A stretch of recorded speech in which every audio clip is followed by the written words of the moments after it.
morning all of you. Today I am going to describe about the diuretics. As we all know, diuretics are those compounds which increases the formation of the urine. As you have already earlier known that diuretics is a combination of two words. Diuretics. Di means including of the molecules and uretics means the formation of the urine. Therefore, this topic comprises of the diuretics.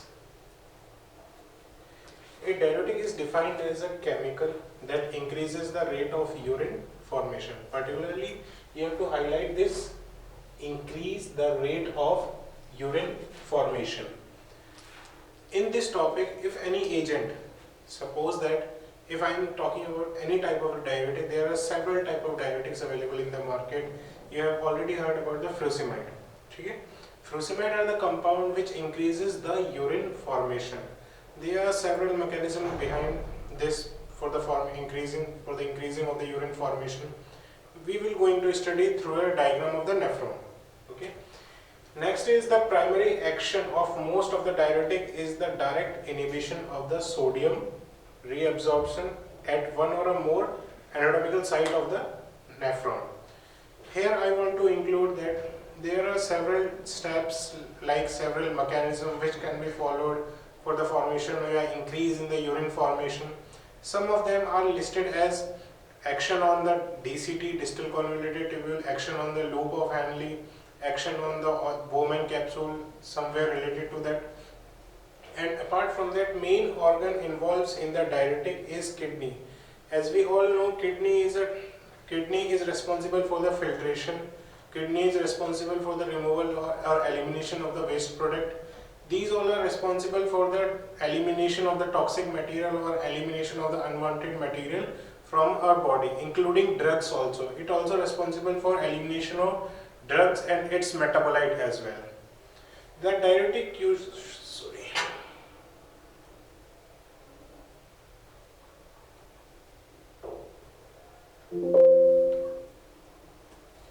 That diuretic usually possesses some combination of the natriuretics, involvement of the calcium, sodium, magnesium, aluminium, phosphorus, bicarbonate, tricarbonate.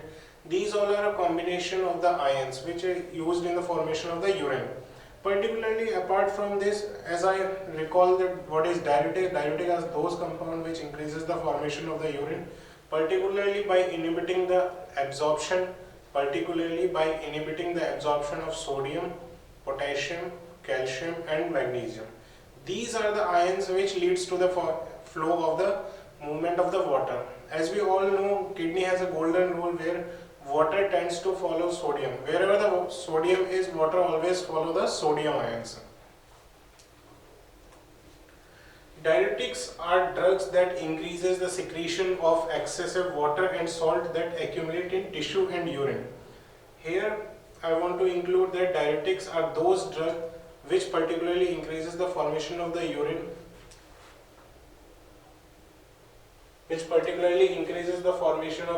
and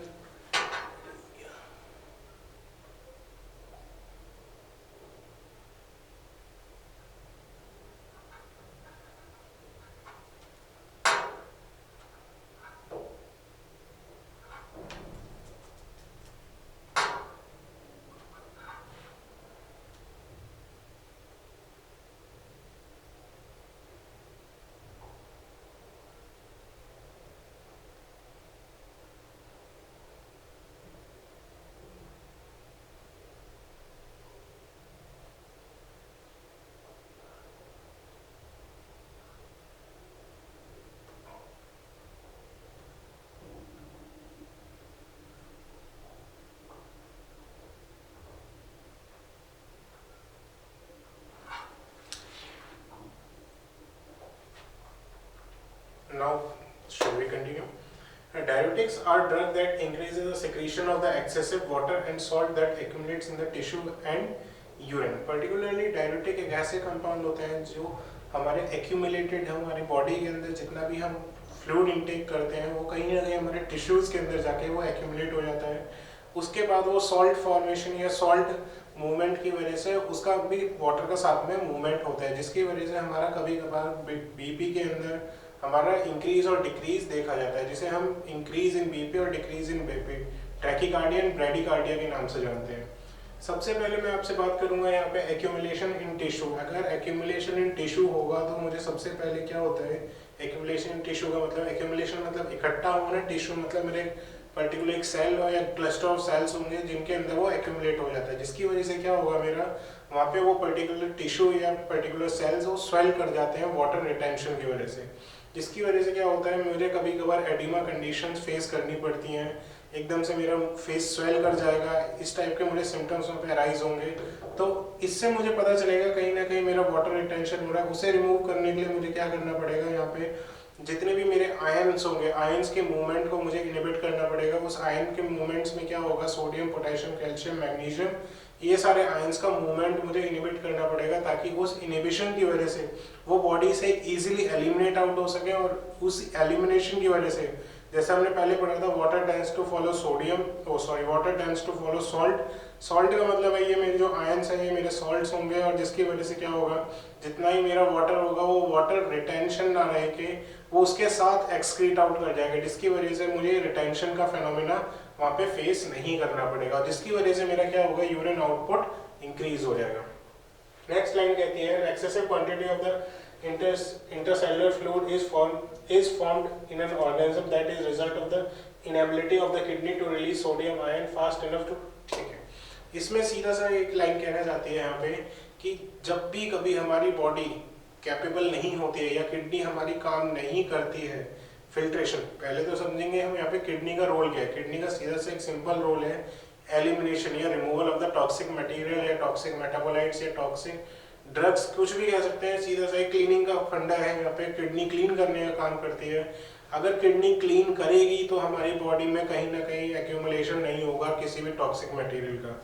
अगर गलती से किसी भी कारणवश या किसी भी factors की वजह से बॉडी उसे क्लीन नहीं कर पाती है, या उसके प्रोसेस जो है जहाँ से वो क्लीनिंग का प्रोसेस स्टार्ट होना है विद इन द नेफ्रॉन्स, अगर वो नहीं हो पाता है किसी भी रीजंस की वजह से, तो क्या होगा, हमारी बॉडी उसे अंदर ही एक्यूमुलेट करती रहेगी। वो एक्यूमुलेशन की वजह से मुझे कहीं ना कहीं दूसरी डिजीज कंडीशन फेस करनी पड़ेंगी वहाँ पे। इसकी वजह से क्या होगा, मुझे फर्दर यूरिन आउटपुट मेरा रिड्यूस हो जाएगा।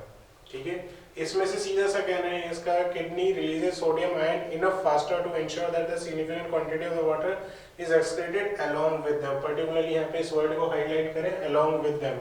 अलोंग का मतलब है साथ जाना, जब नमक जहाँ पे जाएगा या सोडियम जहाँ पे जाएगा, पानी भी उसी के साथ मूव करेगा। अगर मैं सोडियम का मूवमेंट रोक देता हूँ तो उसके वजह से क्या होगा, सोडियम बॉडी से एलिमिनेट आउट होना शुरू हो जाएगा। उस एलिमिनेशन के साथ साथ मेरा जो वाटर होगा, वाटर मॉलिक्यूल्स होंगे, वो भी उसके साथ मूव करना स्टार्ट करेंगे विद इन बॉडी के आउटसाइड की तरफ। अगर मैंने सोडियम को इनहिबिट करना शुरू कर दिया, मतलब मूवमेंट उसका बाहर जाने से रिस्ट्रिक्ट कर दिया, या वापस से रीअब्जॉर्प्शन फेनोमेना को इंक्रीज कर देता हूँ, तो उसकी वजह से क्या होता है, मेरा वाटर भी उसी के साथ वापस मेरी बॉडी वापस रीअपटेक या रीअब्जॉर्ब कर लेती है। सबसे पहले डायरेटिक्स क्या है। Diuretic are the therapeutics used of diuretic. The primary therapeutic use of diuretic is to reduce the overall swelling, correct specific ion imbalance, low blood pressure, and lower the rate of intraocular fluid formation and to lower pressure of the pulmonary vessels। सीधा सा कहने का मतलब है जहाँ पे ions का movement होगा वहाँ पे वाटर रिटेंशन होगा, तो मुझे ये चीज़ें ध्यान में रखनी पड़ेंगी। अगर मुझे कहीं भी किसी भी टाइप से ओवरऑल स्वेलिंग दिख रही है, स्वेलिंग का मतलब सीधा सीधा है वहाँ पे फ्लूइड एक्यूमुलेट हुआ है। अब वो फ्लूइड एक्यूमुलेट किसकी वजह से हुआ है, सीधा लिंक करते हैं हम इसे आयंस के मूवमेंट की वजह से। अगर आयंस वहाँ पे रिस्ट्रिक्ट हो जाते हैं तो फ्लूइड वहाँ पे मूव नहीं करेगा। अगर आयंस में वहाँ पे नहीं रोक पाया या आयंस मैंने मूव कर दिए तो उसके साथ पानी भी मूव करेगा। ठीक है, यही फंडा सेम अगर मैं बात करूँ ओवरऑल स्वेलिंग कम करनी है मुझे यहाँ पे, तो उस केस में मैं क्या कर सकता हूँ, यहाँ पे हम उस केस में करेंगे, छोटा सा एक मूवमेंट होगा, वो एब्जॉर्प्शन होना होगा, वो रीअब्जॉर्प्शन हम उसे इनहिबिट कर देंगे, जिसकी वजह से क्या होगा, वो मूवमेंट इनहिबिट हो जाएगा और वाटर भी हमारा वापस से रीअब्जॉर्ब नहीं हो पाएगा। इस तरह के हम और कंडीशंस के अंदर हम बीपी को भी रिड्यूस कर सकते हैं, बीपी को इंक्रीज या डिक्रीज भी कर सकते हैं इस मीडियम के थ्रू। जब मैं बात करता हूँ आगे ये सारी चीज़ें होती कहाँ पे, ये यूरिन फॉर्मेशन की बात जो हमने करी है, इनिबिशन की बात करी है, होता कहाँ है हमारे पास। एक ऑलरेडी हम अवेयर हैं कि स्ट्रक्चरल यूनिट ऑफ लाइफ या स्ट्रक्चरल यूनिट ऑफ किडनी हम जो बात करते हैं उसे हम नेफ्रॉन बोलते हैं। नेफ्रॉन एक सेल होता है जो उस फिल्ट्रेशन को करने में काम करता है। ठीक है, नेफ्रॉन के पास भी बहुत सारी अलग अलग पार्ट्स हैं नेफ्रॉन के। मैं सबसे पहले आपको इमेज दिखा देता हूँ। इमेज ये कुछ इस तरह का नेफ्रॉन दिखता है हमारे पास। ये एक किडनी के अंदर 1 मिलियन से भी ज़्यादा नेफ्रॉन्स अवेलेबल होते हैं जो ये मिलके पूरे यूरिन आउटपुट को इनहेंस कर सकते हैं या रिड्यूस कर सकते हैं। सबसे पहले इस वाले रीजन को बोलते हैं हम बोमेन कैप्सूल। इस वाले रीजन को बोलते हैं लोब ऑफ हैनले। इस रीजन को हम बोलते हैं लोब ऑफ हैनले। इसको बोलते हैं हम पीसीटी, प्रॉक्सिमल कॉन्वोल्यूटेड ट्यूब्यूल। इसे बोलते हैं डीसीटी, डिस्टल कॉन्वोल्यूटेड ट्यूब्यूल। अब मेजर मेरे पास 4 साइट्स अवेलेबल होते हैं। सबसे पहले बोमेन कैप्सूल, दूसरा लोब ऑफ हैनले, तीसरा PCT, proximal convoluted tubule, and fourth is DCT. यही 4 मेरे पास साइट्स अवेलेबल होती हैं जहाँ पे मैं किसी भी ड्रग के एक्शन को करवा के यूरिन इंक्रीज या डिक्रीज करवा सकता हूँ। लास्ट में जो होता है मेरा होता है DCT. DCT stand for distil convoluted tubule. यहाँ पे मेरा कंडेंस्ड यूरिन फॉर्मेशन होता है। यहाँ पे इसमें वाटर क्वांटिटी कम होती है, आयंस की और मेटाबोलाइट्स की क्वांटिटी ज़्यादा होती है। यहाँ पे मुझे एग्जैक्ट यूरिन मिलता है जो मुझे बॉडी एक्सक्रीट आउट करने के लिए रेडी रहती है। सबसे पहले ये होता है बोमेन कैप्सूल। यहाँ पे ब्लड वेसल्स आती हैं एज अ टाइप ऑफ सीव, समझिए इसे, ये सीव की तरह काम करता है। जितने भी मेटाबोलाइट्स होंगे इसके थ्रू पास कर जाएंगे और वो रीच करेंगे यहाँ पे नेफ्रॉन के इस वाले पार्ट में। ठीक है, जैसे ही ये नेफ्रॉन के इस वाले पार्ट में पहुंच करेंगे, रीच करेंगे, तो यहाँ पे क्या होगा, यहाँ पे वापस से दोबारा चीज़ों को रीअब्जॉर्प्शन। बहुत सारी ऐसी चीज़ें हैं जो बॉडी लूज नहीं करना चाहती है, उस केस में क्या होगा, वो चीज़ फिल्ट्रेशन के थ्रू निकल जाती है, ले वापस से दोबारा उसे जो चीज़ हमें रिक्वायर्ड होगी हम वापस से उसे दोबारा रीअब्जॉर्ब कर लेंगे। इस प्रोसेस को हम बोलते हैं रीअब्जॉर्प्शन। ठीक है, उसके बाद ये पहुंचती है नेक्स्ट लोब ऑफ हैनले में। ये होता है मेरा डिसेंडिंग लोब ऑफ हैनले, ये होता है मेरा असेंडिंग लोब ऑफ हैनले। यहाँ पे यू शेप में ये वापस से यू टर्न जो ले रहा है यहाँ पे, इसके लिए इसका नाम पड़ा लोब ऑफ हैनले। यहाँ पे भी हमारे पास लोब ऑफ हैनले से जस्ट थोड़ा सा ऊपर यहाँ पे हमारे पास एक ड्रग काम करती है जिसका आपने ऑलरेडी नाम सुना है, फ्यूसिमेट। फ्यूसिमेट जो हमारे काम करती है वो हमारे जस्ट लोब ऑफ हैनले से एडजेसेंट साइड पे काम करती है। उसके बाद आता है डीसीटी, डिस्टल कॉन्वोल्यूटेड ट्यूब्यूल। ये लास्ट हमारे होता है जिसके अंदर हमारे पास मेजॉरिटी ऑफ द ड्रग काम करती है, कुछ हमारे पास अवेलेबल है भी। अब वापस से दोबारा मैं वापस आ जाता हूँ साइड। जैसे मैंने आपको ऑलरेडी बोला 4 साइड्स अवेलेबल होती हैं, the convoluted and the straight part of the proximal tubule. अगर मैं प्रॉक्सिमल ट्यूब्यूल आपसे पूछूं तो वापस प्रॉक्सिमल ट्यूब्यूल याद कीजिए, हमने यहाँ पे डिसाइड किया था ये प्रॉक्सिमल कॉन्वोल्यूटेड ट्यूब्यूल। उसके बाद हमारा नेक्स्ट साइड है the thick ascending loop of Henle, जहाँ पे अभी हमने वो यू शेप में जो दिखाया था वो था हमारा लूप ऑफ हैनले। उसके बाद था DCT, distal convoluted tubule. DCT हमारा ये था डिस्टल कॉन्वोल्यूटेड ट्यूब्यूल। ठीक है, उसके बाद था the collecting tubule. Collecting tubule is the last part जहाँ पे हमने पूरे यूरिन को कलेक्ट किया हुआ है, उसे बोलते हैं हम कलेक्टिंग ट्यूब्यूल्स। अब मैं बात करूं आपसे, nephron consist of the Bowman capsule, proximal convoluted tubule, decreasing lobe of Henle, ascending lobe of Henle and distal convoluted tubule and collecting drug. ये सारे नेफ्रॉन के पर्टिकुलरली एक सिंगल नेफ्रॉन के ये सारे पार्ट्स होते हैं जहाँ पे ये पूरा प्रोसेस चल रहा होता है। अगर मैं बात करूं आपसे anatomy and physiology of nephron की, तो इसमें क्या आता है, function of the kidney is nephron, the functional unit of the kidney is nephron. जो किडनी के अंदर हम बात करते हैं किडनी फिल्टर करती है काम, तो एक्चुअल में किडनी के अंदर जो नेफ्रॉन सेल अवेलेबल है वहाँ पे वो सेल फिल्ट्रेशन का काम करता है विद इट्स एक्कम्पनाइंग ग्लोमुलस। यहाँ पे ग्लोमुलस आपको जो स्टार्टिंग में दिखाया था, ग्लोमुलस ये वाला जो पार्ट है हम इसे बोलते हैं ग्लोमुलस। उसके बाद there are approximately 1 million nephron in each kidney। हर एक किडनी में 1 मिलियन नेफ्रॉन सेल अवेलेबल होता है। तो मेरे पास अगर 2 किडनी है तो 2 मिलियन नेफ्रॉन सेल अवेलेबल होंगी मेरे पास पूरा यूरिन फॉर्मेशन करवाने के लिए। तो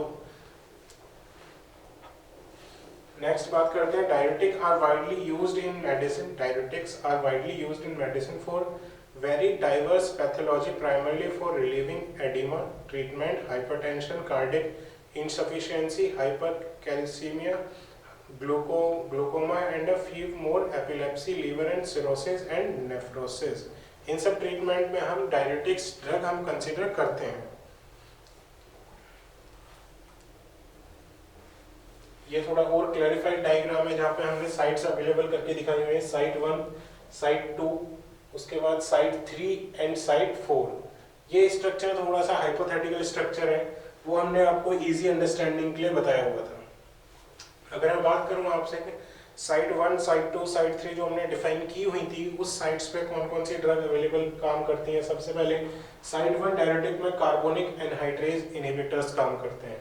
साइट 2 पे high ceiling loop diuretic, site 2 मतलब मेरा ये वाला था, हाई सीलिंग लूप डायरेटिक्स काम करते हैं। साइट 3 के अंदर मेरे पास थायजाइड्स काम करते हैं। साइट 3 का मतलब मेरा ये वाला था थायजाइड से। और साइट 4 पे मेरा काम करते हैं पोटेशियम स्पेरिंग डायरेटिक्स। इस तरह से मैंने फार्माकोलॉजिकल क्लासिफिकेशन हमने बाइफरकेट की हुई है साइट्स के according. Site 1 is carbonic anhydrase inhibitor, site 2 is high ceiling loop diuretic या उसे लूप डायरेटिक से बोला जाता है, साइट 3 को थायजाइड डायरेटिक से बोला जाता है और साइट 4 को पोटेशियम स्पेरिंग डायरेटिक से बोला जाता है। मिसलेनियस इसके अलावा बहुत सारे ऐसे हैं जो मिसलेनियस में यूज करते हैं। That's all for the day. Thank you.